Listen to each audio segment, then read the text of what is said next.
In the heart of the Midwest, in the vast area between the Ohio and the mighty Mississippi, we find land that is layered in history.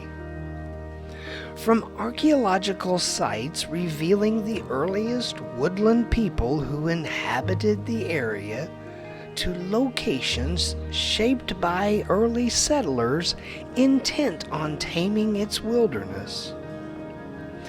Geographically, the place is southern Illinois, but the land in between the two great waterways of North America was long ago nicknamed Little Egypt. Most assume the reference is related to the river delta region of southernmost Illinois, but with no real confirmation as to the source of the nickname. It is all really just conjecture and guessing.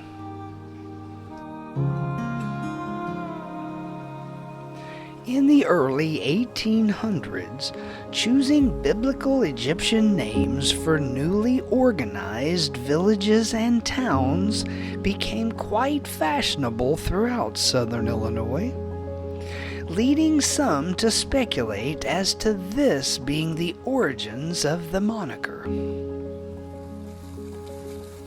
The peculiar part of it all is the regional acceptance of the nickname.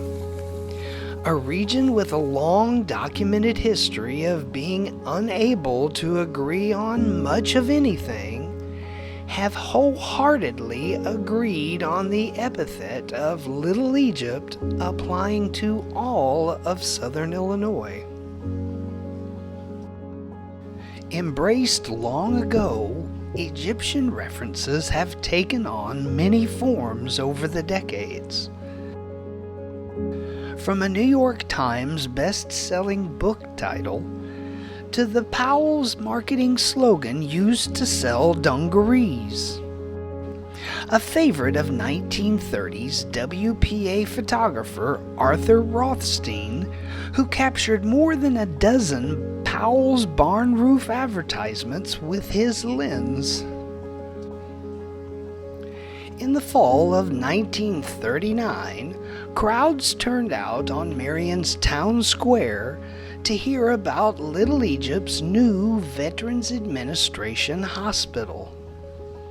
By late 1941, the new hospital was officially dedicated in a ceremony that included local dignitaries, Illinois Governor John Stell, and U.S. Secretary of War Henry Stimson.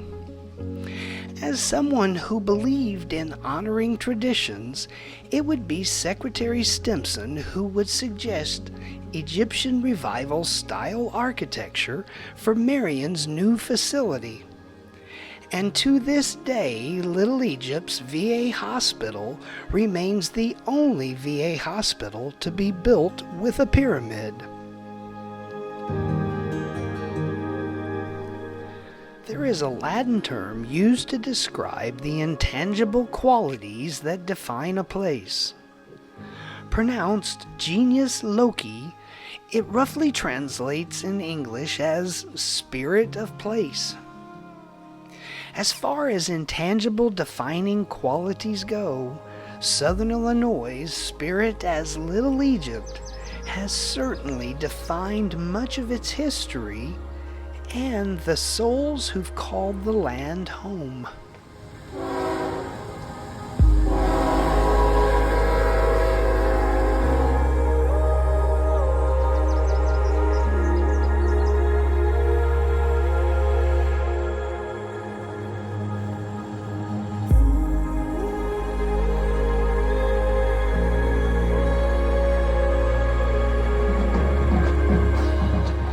This is Sean Vincelette, and through a collaboration with my friends at Union Street Arts in Marion, Illinois, we are going to be sharing some of the very best stories Little Egypt has to offer.